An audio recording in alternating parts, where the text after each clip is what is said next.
السلام عليكم ورحمة الله تعالى وبركاته. البنات كيف دايرين؟ لاباس عليكم؟ نتمنى يا ربي تكونوا كاملين بخير وعلى خير، ويلقاكم هاد لا فيديو وانتم في اتم الصحة ان شاء الله. جمعة مباركة البنات لكم كاملين. في هاد لا فيديو جيت لكم بواحد الوصفة زوينة بزاف طبيعية، ما فيهاش كثرة المكونات كيف ما كنقول لكم ديما وكيف ما كنحرص على هاد القضية بزاف. هاد الوصفه غتصلح لينا، غتعتق لينا الضفيرات ديالنا. بما انه حنا في هاد الفصل هذا كاين البرد الليالي، راه ما نعاودش لكم، يعني كضر لنا البشره، لو كور ديالنا، الشعر، ايدينا، ضفارنا، القدام ديالنا كيتضرروا. ما كايناش شي حاجه في لو كور ديالنا كتزقل.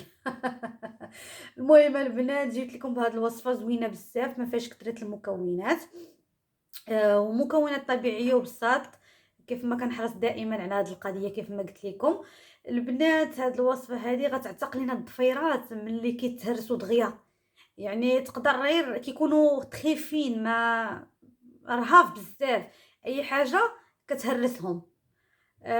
فإلا درتو هاد الوصفه ان شاء الله، مع المداومه طبعا، هاد الضفيرات ما غيبقاوش دغيا يتهرسوا، غيتقواو شويه، غيتغداو وغيتقواو لينا، فبالتالي ما غاديش يبقاو يتهرسوا كيف ما قلت لكم، وغادي يطوالوا لينا. راه سي نورمال ملي غادي يتقواو يوليو كيفاش غنقول لكم، غيقصاحوا.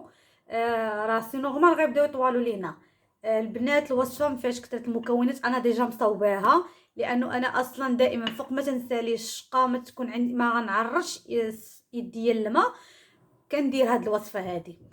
الوصفه ها انا كيف ما قلت لكم راه مصوباها البنات، مقاداها، فيها معلقه زيت العود، وفيها شويه د الملح، فيها نص عصير حامضه، نص حامضه غير صغيره، ما ديروش الكبيره، الا كانت صغيره نص عصير حامضه، وفيها تومه، فص تومه محكوك مهروس مزيان، وخلطوا هاد المكونات مزيان بمعلقه.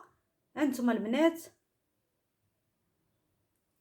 البنات ملي كتساليو الشقه، يعني ما تبقاش معرضين يديكم وضفاركم للماء، تساليو شقاكم البنات وغطسوا هاد الوصفه. هانتوما غطسوا صباعكم، الضفيرات ديالكم يتغطسوا في هاد الوصفه هادي مزيان، يبقاو مده ديال 3 دقائق، يتغطسوا الايدين بجوج مزيان مده ديال 30 ديال 3 دقائق فقط، صافي. وخليو حيدوا يديكم من هاد البول هادي، خلي ضفيراتنا يشربوا هاد الخلطه هادي، خليوها البنات.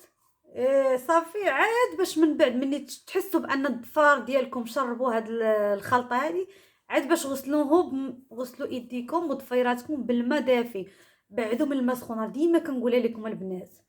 صافي البنات، الا قدرتوا ديروا هاد الخلطه هادي 3 المرات في النهار حتى ل4 المرات، راه احسن حاجه. الا قدرتوا كان عندكم الوقت، ما كانش راه شافيكم الله، مره جوج راه كافيه.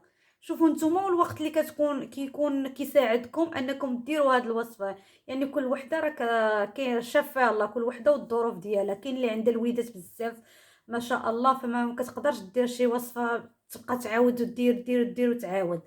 كيف ما قلت لكم، شوفوا نتوما والقدر المستطاع ديالكم، درتوها مره جوج ثلاثه حتى ل4 المرات في النهار يوميا، ماشي في اسبوع، يوميا خاصها دير هاد الوصفه هادي. فوق ما ديروا غطسوا يديكم ضفاركم وخليو البنات هاد الوصفه، لان فيها الليمون عصير حامضه، غتخبيها 3 ايام في الثلاجه، لا غير تكون عندك قرعه دجاج ديريها فيها 3 ايام في الثلاجه فقط لا غير، لان فيها الحامض، والحامض دغيا كيفقد داك الفيتامين ديالو، ما كيبقاش. 3 ايام في الثلاجه، من بعد غتعاودي الخلطه. نتمنى يا ربي تعجبكم الوصفه وتعتق لكم ضفيراتكم في هذا البرد هذا. شكرا لكم بزاف، في امان الله، والسلام عليكم.